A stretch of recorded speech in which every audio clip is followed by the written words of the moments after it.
한 남자아이가 껍질을 부수고 나왔는데 골격과 의표가 영특하고 호걸다웠다. 알을 깨고 세상으로 나온 사람이 주몽이었습니다. 자, 그렇게 세상으로 갓 나온 주몽은요, 모습마저 평범하지 않았습니다. 그러니까 기골이 도윤 씨처럼 쫙 됐던 겁니다. 와, 네. 알에서 나왔는데 이 모습이라고. 예, 그런 거죠, 그런 거죠. 스스로 알을 쩍 깨고 나온 주몽. 태어난 지 한 달이 채 되지 않았을 무렵 주몽 때문에 유아가 깜짝 놀라는 일이 벌어집니다. 바로 주몽이 어른처럼 또박또박 말을 한 거예요. 과연 이 신의 자손다운 면모를 보인 거죠. 할아버지는 하늘의 신 천재, 외할아버지는 물의 신 하백, 아버지는 천재의 아들 해모수, 어머니는 하백의 딸 유화. 혈통적으로 나무랄 데 없는 완벽한 신의 자손이었던 겁니다. 이것 역시 주몽에게 영웅적 면모가 있었다는 걸 보여주는 거겠죠. 하루가 다르게 쑥쑥 성장한 주몽은요, 하나부터 열까지 범상치 않았습니다. 그리고 주몽이 7살이 됐을 무렵 주몽은 드디어 이름을 얻게 됩니다. 바로 여러분들이 아는 주몽이란 이름, 그 이름을 이때 가진 거예요. 활을 잘 쏘는 사람을 주몽이라고 했던 것이죠. 활을 잘 쏘는 것을 주몽이라는 까닭에 그것으로 이름을 지었다. 주몽이 활을 잘 쏘는 모습을 보이니까 너가 주몽이다 라고 부른 거고 그게 이름이 된 거죠. 자, 그런데 이 주몽의 이름에 비밀이 있는 거 아십니까? 어떤 분이? 그 도윤 씨 왜 한국을 빛낸 100명의 위인들 네. 한번 들려주실 수 있을까요? 이 주몽이요? 주몽 관련해서 네. 주몽은 없는데 아름다운 이 땅에 금속을 어? 고구려새 언덕명왕 백제온조왕 아래서 나온 엮어새 좋아요. 잠시만. 자, 고구려를 세운 사람이 누구라 그랬죠? 동명왕. 맞습니다. 동명왕이 바로 주몽입니다. 아 그래요? 주몽 건국 신화가 수록된 기록들은 굉장히 여러 종이 있습니다. 그 기록마다 주몽의 이름은 조금씩 다르게 다 적고 있거든요. 네. 중국 역사서인 위서에는 이제 주몽이라고 되어 있고 광개토 대왕릉비에는 추모왕 기록이 되어 있고요. 중회, 중모 이런 이름들도 함께 전해지고 있습니다. 표기는 다르지만 다 비슷한 발음이라고 할 수 있어요. 주몽, 추모. 그런데 동명은 이제 이름이 아니고 왕호라고 할 수 있죠. 왕호. 그러니까 이제 이름이 많으니까 동명은 이제 왕의 이름, 왕으로서의 이름이라고 생각하면 돼요. 자, 그렇다면 자, 여러분 이 주몽의 활솜씨가 어느 정도인지 궁금하지 않으신가요? 주몽의 천부적인 활쏘기 능력이 발현된 건요, 7살 때였습니다. 어느 날부터 주몽이 잠에 들려고 하다가 깨고 또 잠들려다 깨는 일이 계속됩니다. 주몽을 잠 못 들게 하는 것의 정체 무엇이었을까요? 바로 파리였습니다. 네, 윙윙 날아다니는 파리였습니다. 자러고 가면 막 이 눈꺼풀에 달라붙으니까 이대로는 안 되겠다 싶어가지고 작정하고요, 어머니 유아에게 뭔가를 부탁합니다. 어머니, 파리떼가 눈을 물어 잘 수가 없습니다. 저에게 활과 화살을 만들어 주십시오. 유아는 바로 주몽에게 활과 화살을 만들어 줍니다. 주몽은요, 활을 몇 번 가지고 놀더니 활을 쏩니다. 그러자 파리들이 툭! 주몽이 방안 물레 위에 앉아 쉬던 파리들을 정확히 맞춘 겁니다. 아 대박이다. 자, 그로부터 몇 년 후 10대 후반이 된 주몽. 뛰어난 활솜씨를 갖고 부여해서 어떤 일을 했을까요? 남다른 활쏘기 실력을 뽐내던 주몽은요, 이렇게 지내고 있었습니다. 왕이 가서 주몽에게 말을 기르게 하였다. 신의 아들 주몽이 말을 돌보는 허드렛 일을 하고 있었던 겁니다. 자, 주몽은 왜 이 일을 하게 되었을까요? 주몽이란 자는 신통하고 용맹한 장사여서 눈초리가 비상하니 만일 일찍 도모하지 않으면 반드시 후환이 있을 것입니다. 누군가가 주몽을 죽이라고 했던 겁니다. 와. 이렇게 말한 사람의 정체, 바로 금화 왕의 첫째 아들 대소였습니다. 제가 아무런 힘도 없는데 왜 저 죽이려 하십니까? 내가 왜 너를 죽이려 하는지 모른다 했니? 대소의 생각, 왜 그런지 여러분들 아시겠죠?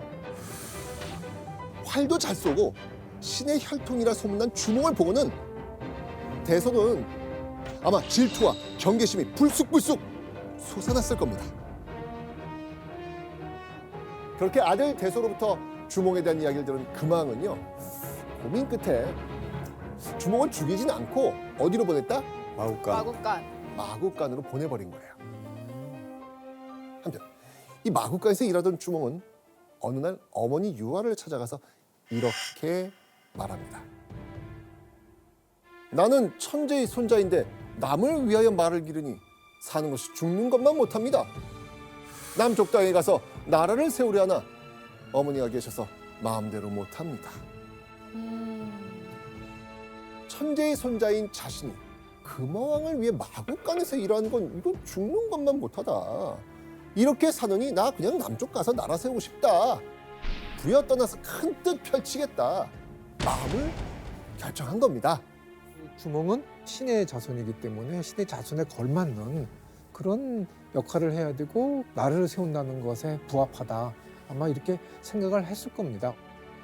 더군다나 이제 시련을 이제 겪게 되니까 새롭게 각성하게 되는 영웅이 영웅으로서의 자기 인식을 하게 되는 순간이라고 볼 수 있겠습니다. 그렇네요. 자, 이런 아들 주몽의 뜻을 알게 된 유하. 유하는요, 먼 길을 가려면 준말, 아주 훌륭한 말이 필요하다면서 주몽과 함께 주몽이 일하는 왕실 마국간으로 향합니다.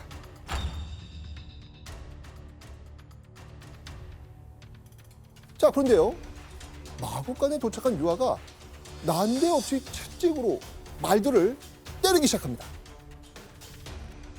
유하는요, 좋은 말을 고르는 법을 알고 있었던 겁니다. 채찍질에 놀란 말들은 깜짝 놀라서 뛰어올랐는데 붉은 빛이 도는 말 한 마리가 지붕 높이만큼 뛰어오른 거예요. 오. 유하는 이 말이 준마다라고 알아봅니다. 자, 그러자 주몽은 바로 어머니가 고른 말의 그 혀 밑에 침을 꽂아둡니다. 왜 그랬을까요? 왜요? 아예 밥을 못 먹게 만든 거예요. 금왕에게서 명말을 얻어내려는 주몽의 꾀였습니다. 마국간에 들었던 금왕이 둘러보더니 어허, 이게 비실거려. 가장 비실거리는 그 말을 그거 너 가져라 하고 주몽에게 하사했던 거예요. 볼품 없는 말을 자신에게 줄 거란 주몽의 예측이 제대로 적중했던 것이죠. 주몽은요, 말을 얻자마자 그 침 바늘을 뽑아버리고요, 아주 잘 먹여서 명마로 만듭니다. 그렇게 차근차근 부여를 떠날 준비를 해나간 주몽. 믿을 만한 새 친구를 찾아갑니다. 오이, 마리, 협보. 자, 오이, 마리, 협보라는 새 친구였습니다. 나라를 세우자는 주몽의 말에 세 사람은 흔쾌히 따르는데요. 이젠 주색길이 아니더라도 형님이 가시는 길이라면 어디든지 모시겠습니다, 형님. 고맙다. 같이 하기로 한 세 친구들은 꼭 세 사람만이라고 볼 수는 없고요. 부여 내에서 주몽을 따르는 어떤 집단들, 작은 무리구나. 집단들의 이제 수장이라고 볼 수 있겠습니다. 그래서 이제 이런 집단의 수장들이 주몽을 따랐다는 것은 일찍이 이제 동부여 내에서 주몽의 능력 이런 것들을 인정하고 그 사람들을 이끌 수 있는 지도자로서의 역할, 그런 모습들을 충분히 보여줬다라는 것을 알 수 있겠습니다.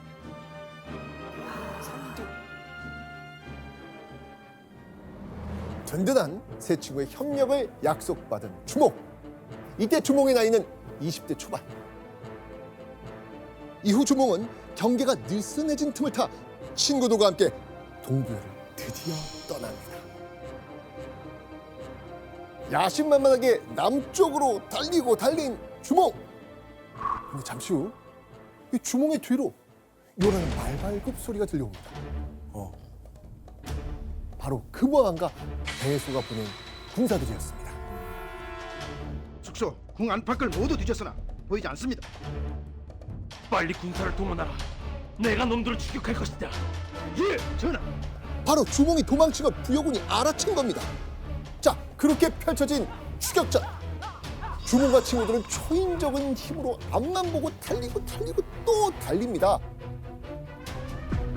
그런데 바짝 거리가 좁혀지려고 하는 순간 주몽과 세 친구는 달리던 말을 멈춰 세웁니다. 바로 이겁니다. 길을 막는 거대한 강.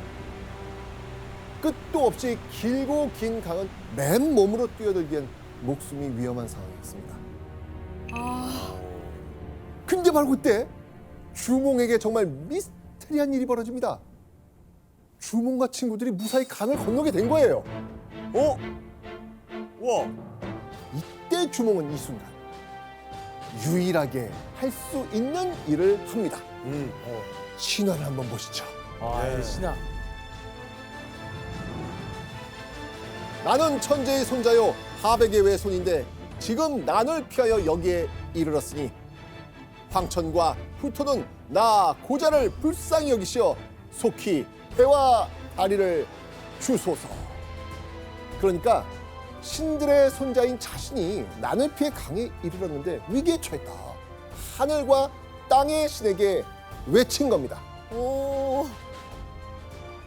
그러면서 주몽은 가지고 있던 활을 높이 들었다가 간절함을 담아 탁 내리치죠. 그러자 강 속의 물고기와 자라떼가 나타나 다리를 만들어줬고요. 주몽은 무사히 도망칠 수 있었습니다. 그야말로 주몽의 신성성을 보여주는 또 다른 장면이었죠.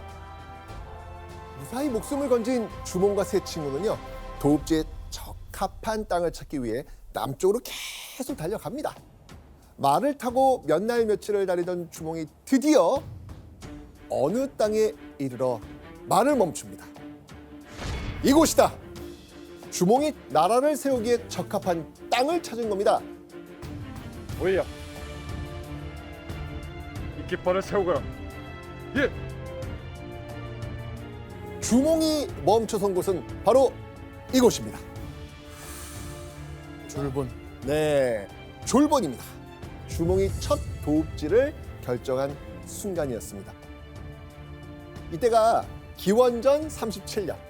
자, 그렇다면 이 주몽은요, 졸본의 어떤 모습에 반해 이곳을 수도로 삼았을까요?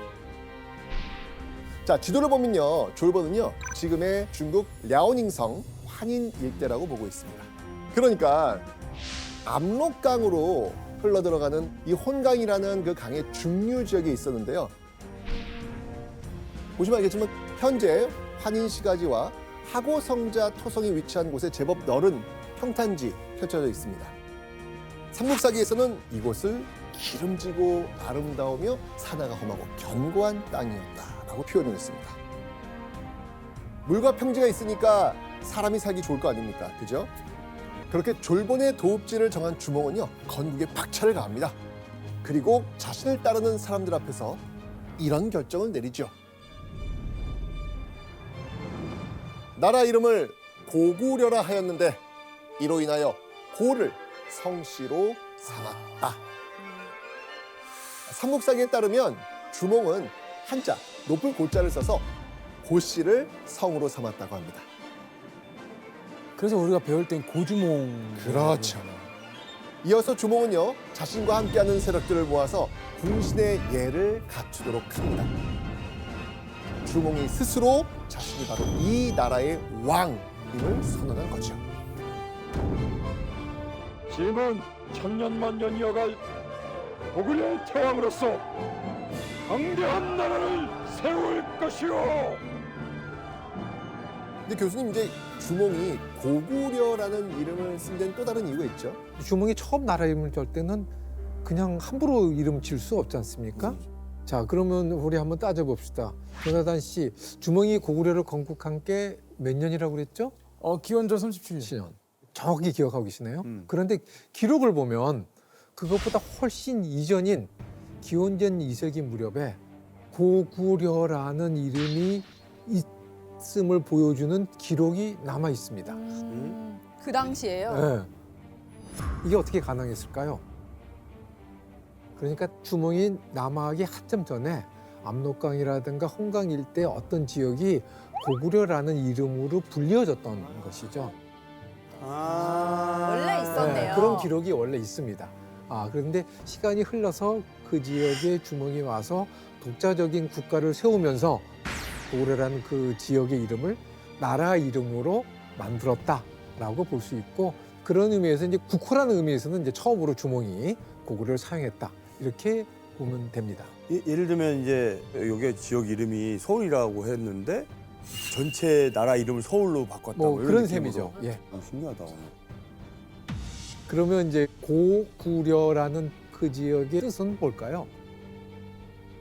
한번 상상력 발휘해 보세요. 고구려. 한자를 알면 알 것 그러니까 같은데. 숫자를 좀 혹시 저 고가 볼수 또 있을까요? 높을 건가요? 고자는 높을 고자를 쓰죠. 그러니까 높은 나라? 높을 고자만 생각하지 말고 이제 구려. 구려? 구려? 구려요?